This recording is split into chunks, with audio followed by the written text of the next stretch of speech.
The massive view screen in the Terran Command Center displayed the retreating alien fleets, their ships scattered across 3 star systems in panicked flight. Ambassador Marcus Vale stood before the assembled human fleet commanders, his weathered face set in grim determination. Behind him, the logo of the newly formed Human Galactic Authority cast shadows across the war room. Today marks the beginning of the end for the Galactic Council, Marcus announced, his voice carrying across subspace to every human vessel in the hunting fleet. They betrayed us when they thought we were weak. Now they run because they know we are strong. Captain Helena Cross checked her tactical display aboard the flagship Retribution. 47 Council vessels were fleeing toward the outer rim, their engines pushed beyond safe limits in desperate attempts to escape human pursuit. Her hunting pack of 12 human destroyers moved with predatory precision, herding the aliens toward predetermined kill zones. All units maintain pursuit formation, Helena commanded. Remember, we want their leadership alive for questioning. The rest are expendable. 6 months ago, the galaxy had watched in horror as the Helix Plague swept through human colonies. The synthetic virus had been perfectly designed to target human DNA, killing 90% of the population on 17 worlds in just 3 weeks. The Galactic Council had offered condolences and promised aid, but their help never came. Instead, Council salvage fleets had appeared within days of each colony's death, claiming the abandoned infrastructure and resources. Director Nathan Cross materialized via hologram in the command center, his cold smile reflecting the calculated nature of humanity's response. Marcus, preliminary reports from the outer sectors are excellent. We've confirmed kills on Council fleets in the Andromeda, ARM. The Vorthon Republic's home fleet is completely destroyed. What about their civilian populations? Marcus asked. Following protocol judgment to the letter, Nathan replied. Military targets only until they surrender unconditionally. We're not the monsters they are, but we're also not showing mercy to those who participated in genocide.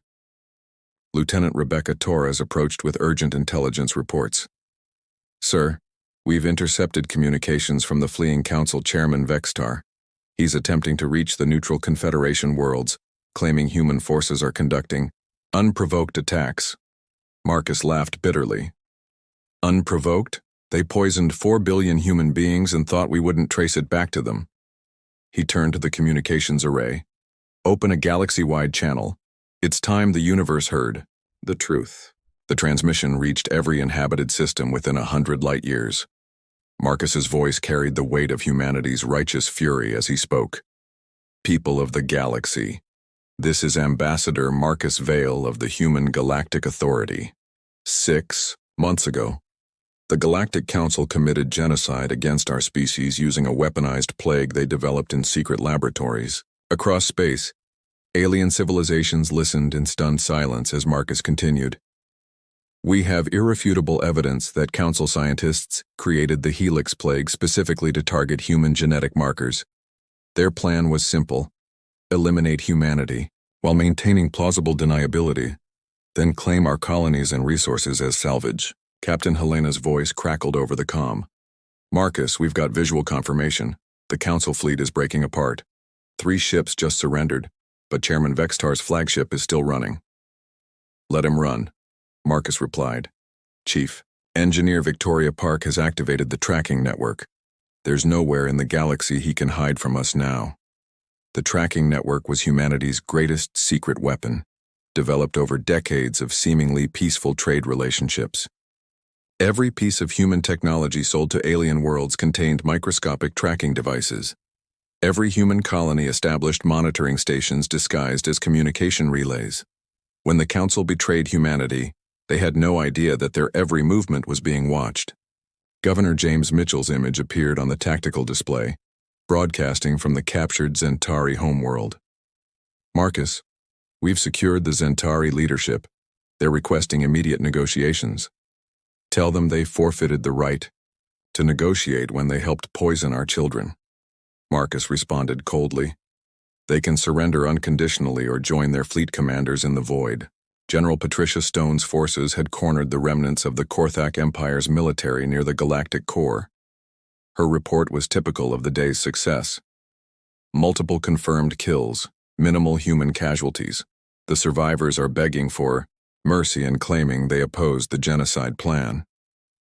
Evidence suggests otherwise, Director Nathan interjected. Intelligence reports show all 7 Founding Council species voted unanimously to proceed with the Helix Plague deployment. There were no dissenting voices. The hunt continued across 17 sectors as human forces systematically eliminated Council military assets. What the aliens had mistaken for humanity's weakness, isolation, and small population had actually been careful preparation. While they built massive ceremonial fleets for show, humans had constructed efficient killing machines designed for one purpose: hunting down those who had betrayed them. Admiral Krexhan of the Thalassian fleet sent desperate subspace messages to anyone who would listen. The humans have gone insane. They're systematically destroying everything we've built. Someone must stop them. But no one answered his calls. The neutral species had seen the evidence of the Council's genocide. The younger civilizations remembered every slight, every condescending remark from their supposed protectors.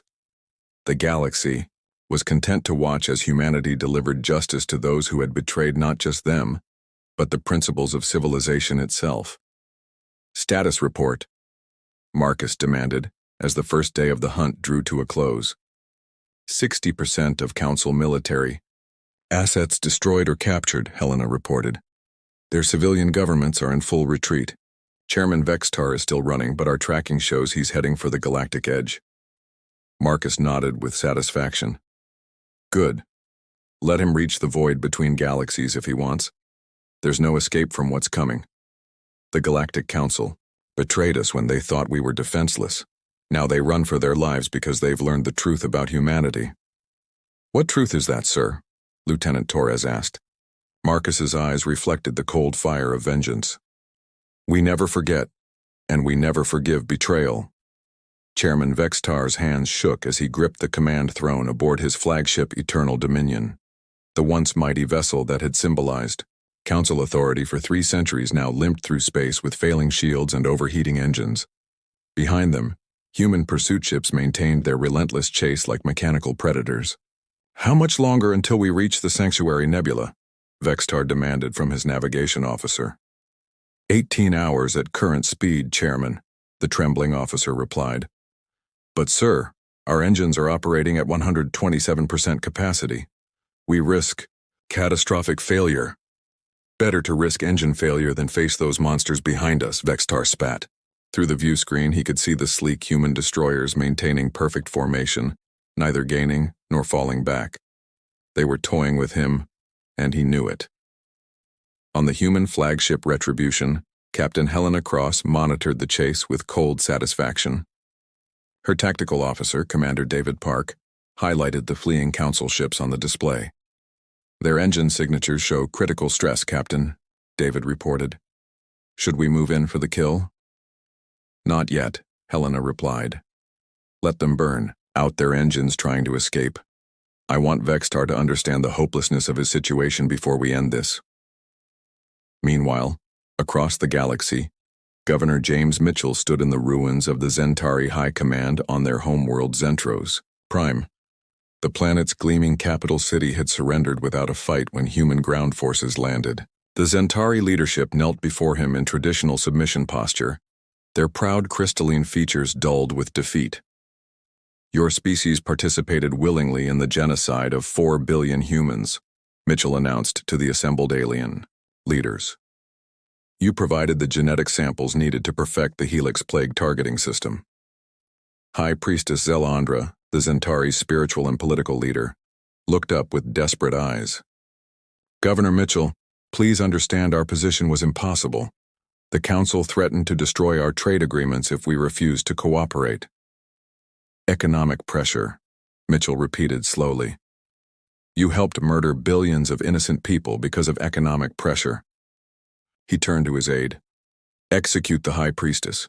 Send her head to the other Council worlds as a message. The sound of the energy weapon discharge echoed through the chamber as the remaining Zentari leaders collapsed in terror. The message was clear. Humanity was no longer interested in diplomatic solutions or excuses. Back in space, General Patricia Stone's hunter-killer groups had cornered the Korthak Empire's remaining fleet near the binary star system of Helios Major.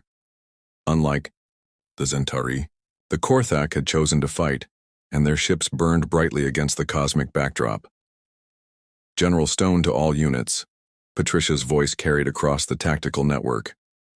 These are the ones who suggested using children as test subjects for the plague. Show them the same mercy they showed our young ones.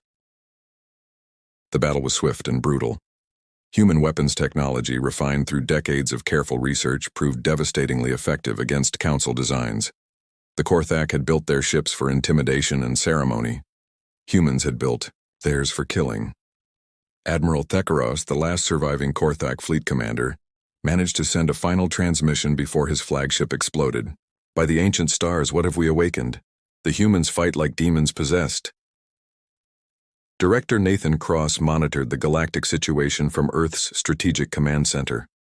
His wall-mounted displays showed the systematic collapse of Council authority across 47 star systems. Each red dot represented a destroyed alien fleet, each green marker a captured Council leader. Status report from all sectors, Nathan commanded. Vorthan Republic completely eliminated, reported Intelligence Officer Lisa Kane. The Thalassian Confederacy has lost 80% of their military assets. The Kepler Alliance is attempting to negotiate surrender terms. No negotiations, Nathan replied firmly. They had their chance for mercy when they chose genocide over diplomacy. Lieutenant Rebecca Torres entered the command center with urgent intelligence updates.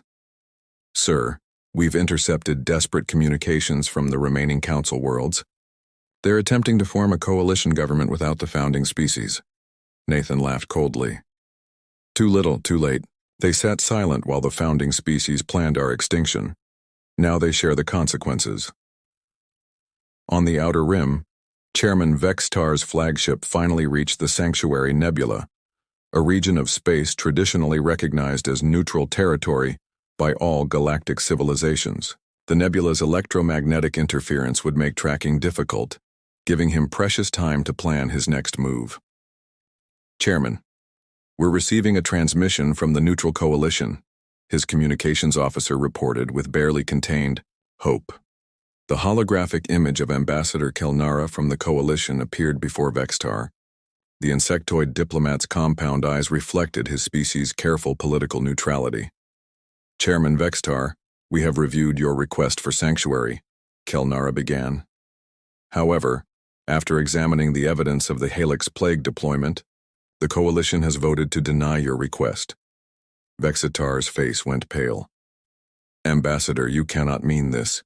The Coalition has provided sanctuary for political refugees for over 4 centuries. Not for war criminals, Kelnara replied bluntly. The systematic genocide of an entire species crosses all moral boundaries.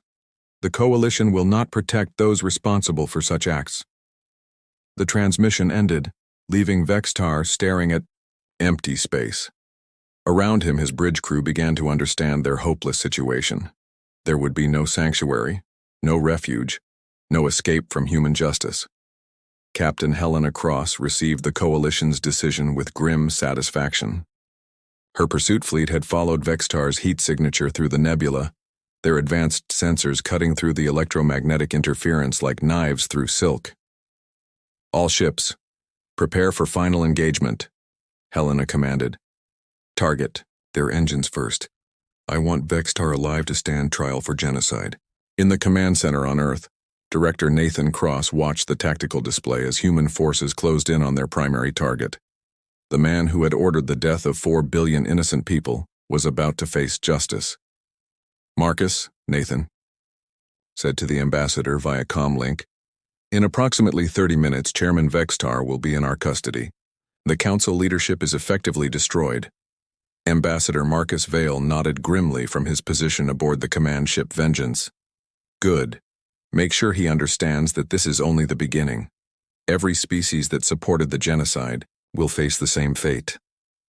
The hunt was entering its final phase, and across the galaxy, the surviving alien civilizations watched in terror as humanity demonstrated what happened to those foolish enough to betray them. The Galactic Council had thought they were eliminating a threat. Instead, They had awakened something far more dangerous than they could have imagined. The age of human dominance was about to begin, built on the ashes of those who had betrayed them. Chief Engineer Victoria Park stood before the massive holographic display in Earth's deep space monitoring station, her fingers dancing across quantum keyboards that controlled humanity's most closely guarded secret. The galaxy-wide tracking network pulsed with millions of data points, each one representing the location of every piece of human technology ever distributed across known space. Network synchronization complete, Victoria announced to Director Nathan Cross. Every Council survivor is now marked and tracked. There's nowhere left for them to hide.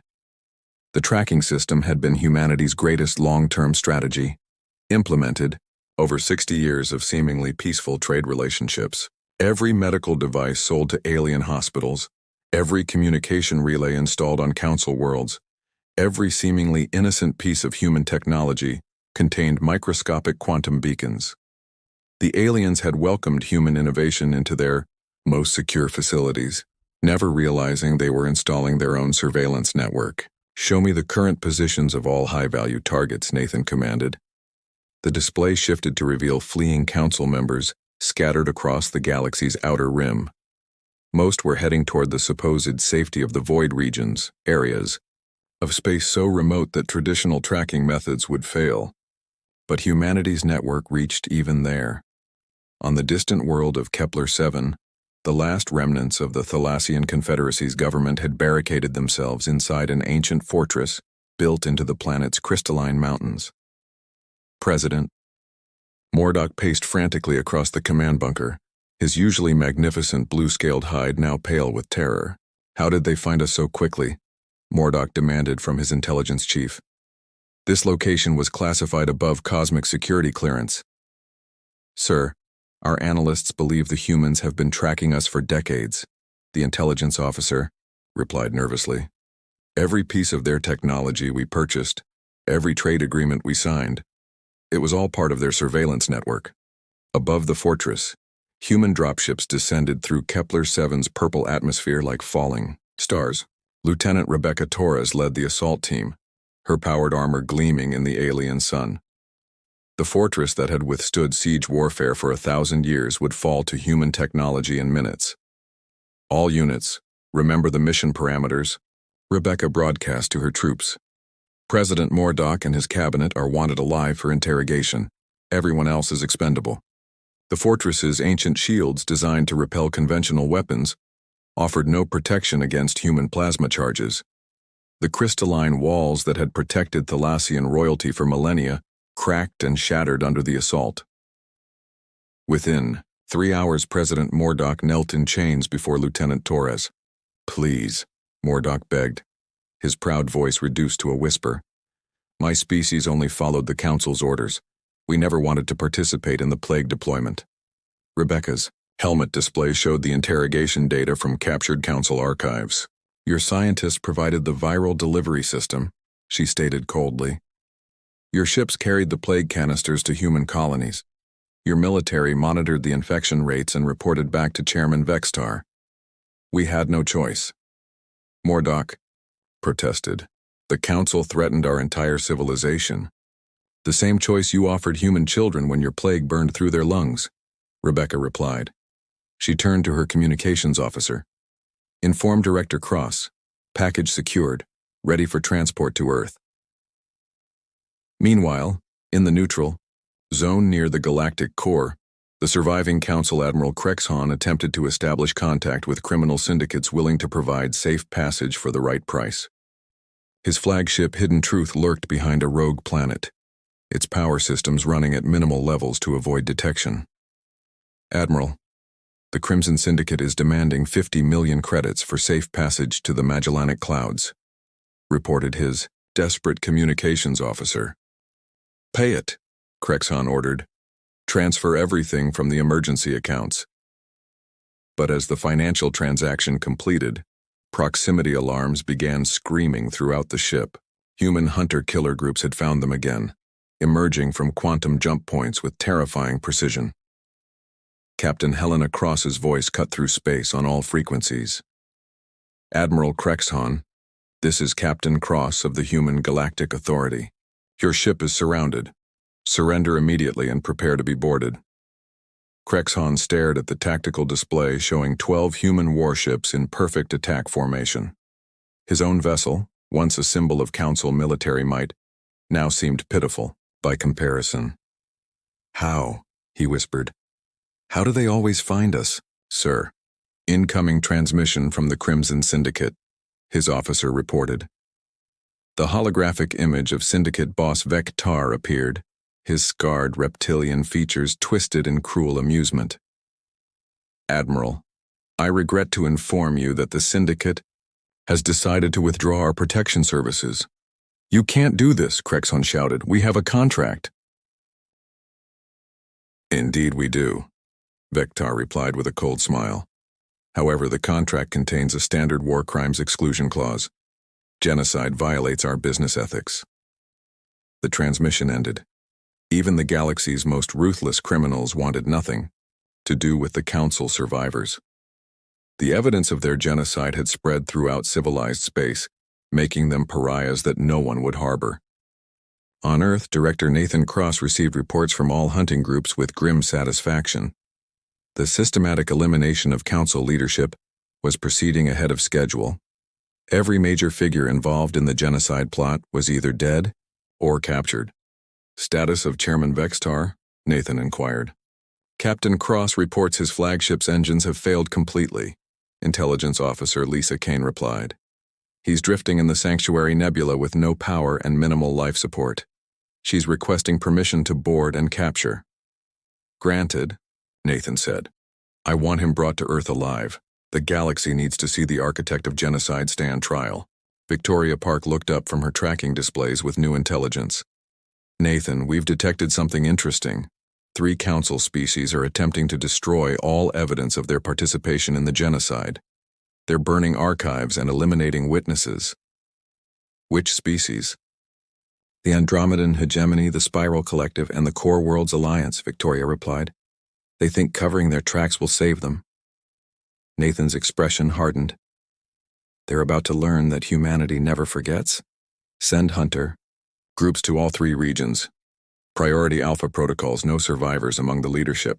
Across the galaxy, the net was closing on every alien leader who had participated in or supported the genocide. The Andromedan Hegemony's ruling council was discovered hiding in underground bunkers on their homeworld, only to find human forces had been waiting for them. The Spiral Collective's leadership attempted to flee in disguised merchant vessels, but humanity's tracking network identified them within hours. The Core Worlds Alliance made the mistake of attempting to negotiate with human forces, offering reparations and territorial concessions in exchange for mercy. Ambassador Marcus Vale's response was broadcast across their entire civilization. "You offered no negotiations to the human children dying in agony from your plague. You received the same consideration you showed them. None."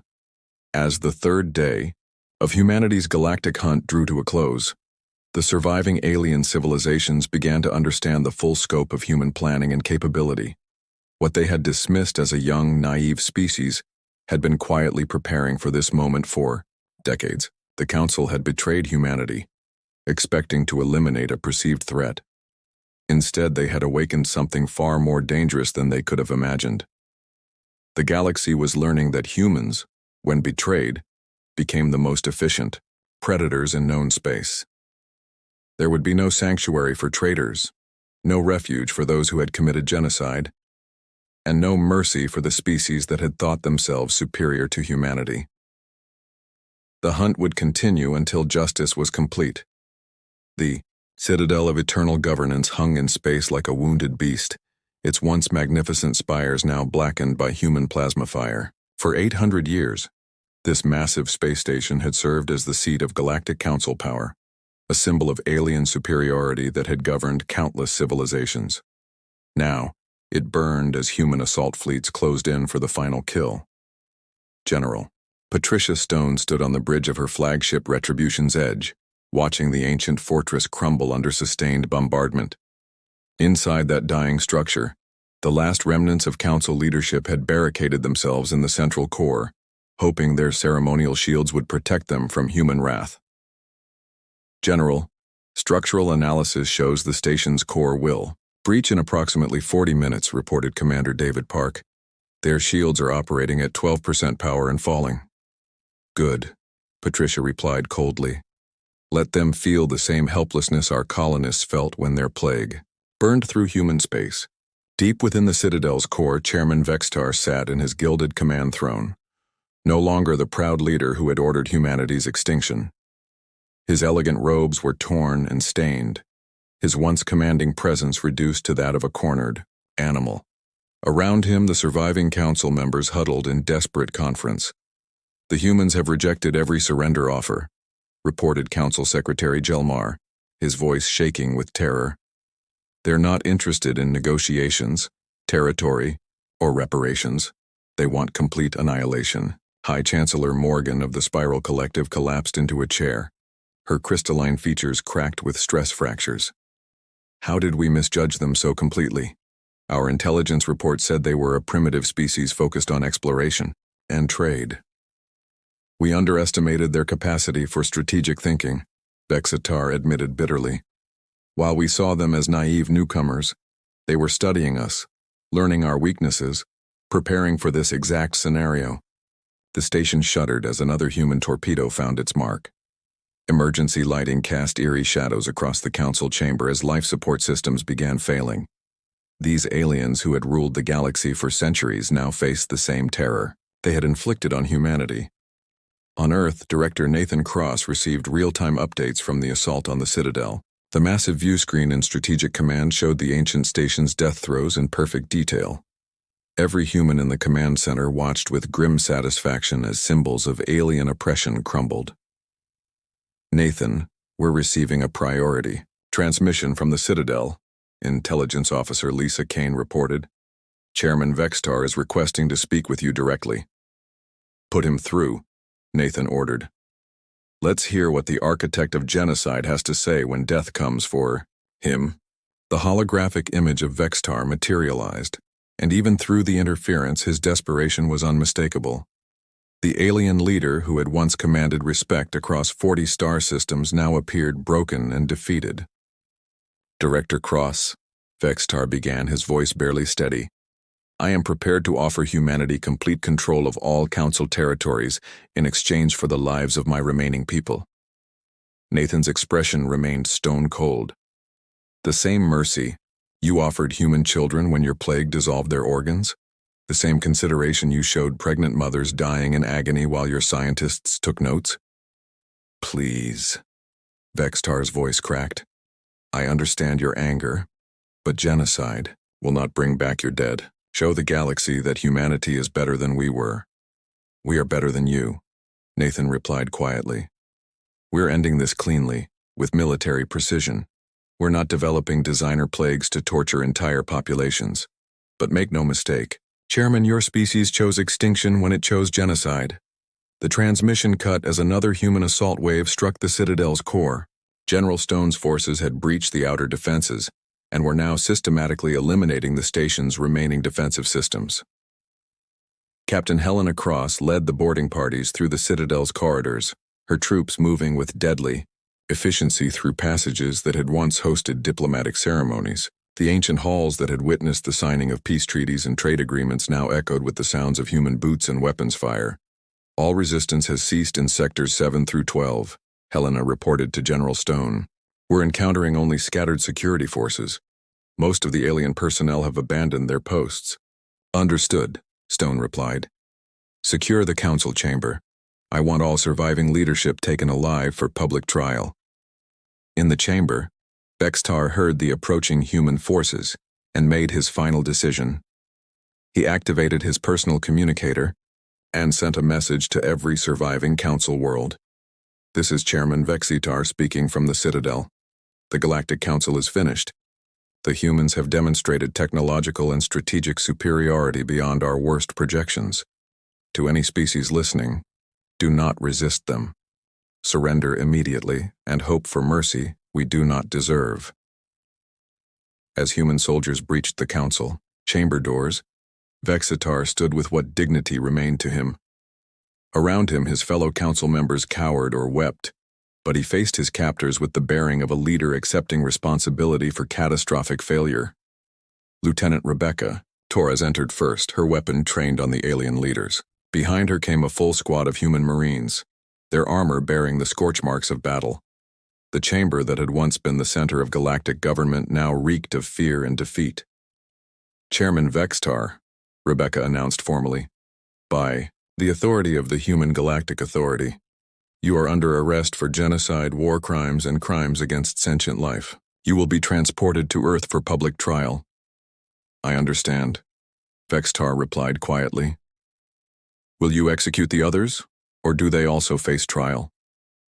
Everyone involved in the genocide plot will face justice, Rebecca stated. The galaxy will see the evidence of your crimes and witness the consequences of betraying humanity. As the prisoners were secured and prepared for transport, General Stone received confirmation from all assault groups. The Citadel of Eternal Governance, symbol of Council power for 8 centuries, was now under complete human control. Nathan, the station is secured, Stone reported to Earth. All primary targets are in custody. Casualty report, 0 human fatalities, minimal injuries. Council resistance was negligible. Director Nathan Cross nodded with satisfaction. The systematic destruction of the Galactic Council was now complete. Every species that had participated in the genocide faced extinction or subjugation. The aliens who had thought themselves superior to humanity now existed only at human sufferance. Begin preparations for the trials, Nathan ordered.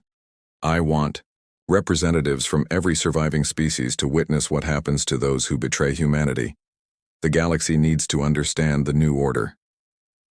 As transport ships carried the captured council leaders toward Earth, word spread throughout known space that the age of alien dominance was over. Humanity had not just survived the council's betrayal, they had turned it into the foundation of their own galactic empire. The council had run for their lives, but in the end, there had been nowhere to hide from human justice. The final reckoning had come, and humanity's enemies had learned too late that betrayal carries a price measured in civilizations. The Great Assembly Hall on Earth had been hastily constructed to accommodate representatives from over 300 alien species. The massive domed structure gleamed under Earth's sun as delegates from across the galaxy gathered to witness the trials of the former Galactic Council leadership. Ambassador Marcus Vale stood at the central podium, his voice carrying to every corner of the hall and broadcasting to billions of viewers throughout known space. Today marks the end of the Galactic Council's reign of terror and the beginning of humanity's stewardship of civilized space, Marcus announced. The assembled alien delegates sat in tense silence, many still processing the complete collapse of the government that had ruled them for centuries. In the defendant's dock, Chairman Vextar and his surviving council members sat in energy restraints, their once proud bearing replaced by the hollow stare of broken leaders.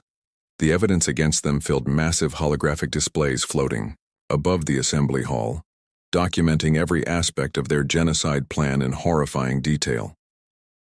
Director Nathan Cross approached the evidence display, his calm demeanor masking the fury that had driven humanity's campaign of vengeance. The defendants before you orchestrated the systematic murder of 4 billion human beings using a weaponized plague specifically designed to target our genetic structure.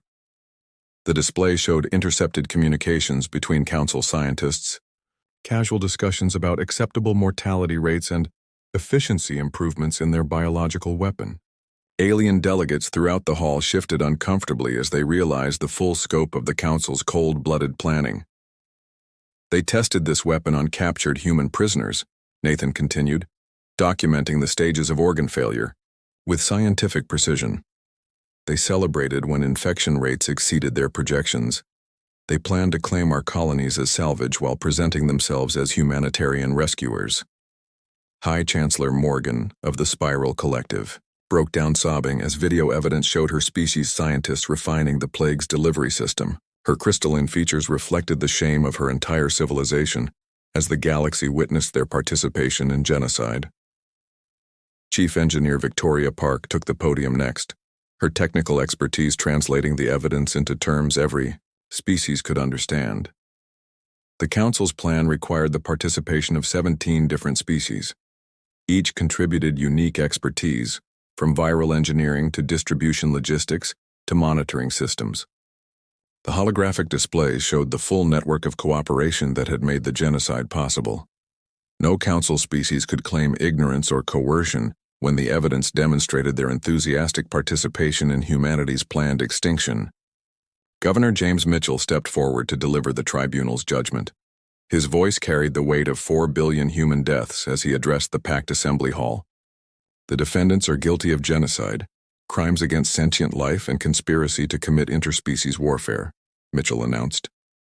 The penalty for these crimes is the complete dissolution of their governmental authority and the absorption of their territories into the human Galactic Authority. Chairman Vexistar finally spoke, his voice barely audible above the hushed murmurs of the alien delegates. Director Cross, you have proven humanity's superiority in every way that matters. I ask only that you show mercy to the civilian populations of our worlds.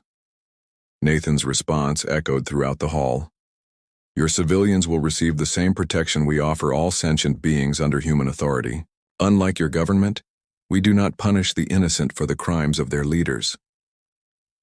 The contrast was stark and intentional. Where the Council had targeted civilians with biological weapons, humanity demonstrated restraint and justice. The top alien delegates began to understand that human rule might offer something the Council never had: actual protection for the weak. General Patricia Stone presented the new governmental structure to the Assembly. The Human Galactic Authority will assume administrative control of all former Council territories. Local governments may continue to operate under human oversight, provided they demonstrate commitment to peace and cooperation. Species after species rose to formally surrender their independence and request admission to the Human Galactic Authority. The alternative, death or exile, was understood by all, but many delegates seemed genuinely relieved to escape the Council's oppressive bureaucracy. Ambassador Kelnara of the former Neutral Coalition approached the podium with obvious nervous energy. Ambassador Vale, the Coalition formally requests membership in the Human Galactic Authority. We offer our complete loyalty and cooperation in exchange for protection and trade rights. Granted, Marcus replied without hesitation. All species that demonstrate peaceful intentions are welcome in the new order. The speed of alien capitulation surprised even human leadership. Within 6 hours, over 200 species had formally requested human protection. The galaxy had watched humanity systematically destroy the most powerful government in known history, and they wanted to be on the winning side. Captain Helena Cross stood before the Assembly to deliver humanity's final message to the galaxy. Let this day serve as a permanent reminder to all civilizations. Humanity offers friendship, trade, and protection to those who deal with us honestly. But to those who would betray us, who would harm our people or plot our destruction, remember this. She gestured toward the defeated council members in their restraints. We do not forget, we do not forgive, and we do not show mercy to those who show none to us. The trials concluded with the formal execution of Chairman Vextar and his inner circle. Their deaths were broadcast across the galaxy, ensuring that every species understood the consequences of betraying humanity. The other council members received life imprisonment, their civilizations absorbed into the growing Human Galactic Authority. Director Nathan Cross stood before the massive view screen in Earth's Strategic Command Center, watching as human fleets took control of the former Council capital worlds. The transition of power was remarkably smooth, with most alien populations welcoming their new human administrators. Final casualty reports, Nathan requested from Intelligence Officer Lisa Kane.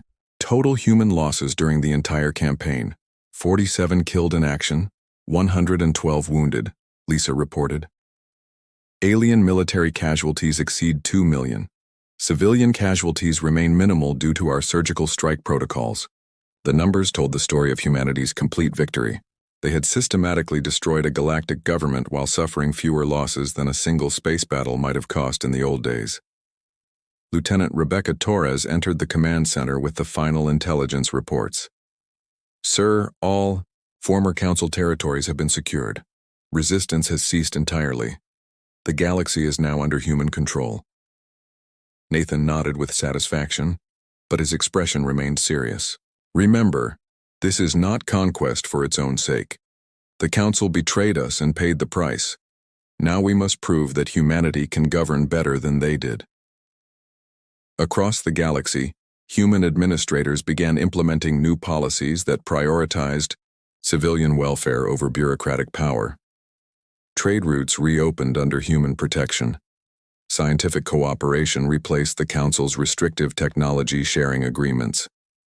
Species that had suffered under Council oppression found themselves with freedoms they had never imagined. The transformation was so rapid and comprehensive that many alien historians would later mark the trials as the true beginning of the galactic era.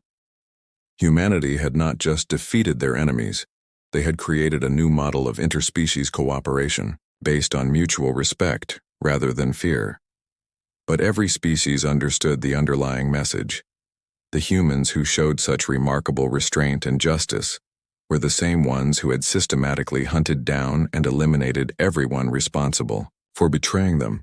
Cross humanity and face extinction, cooperate honestly and prosper under human protection.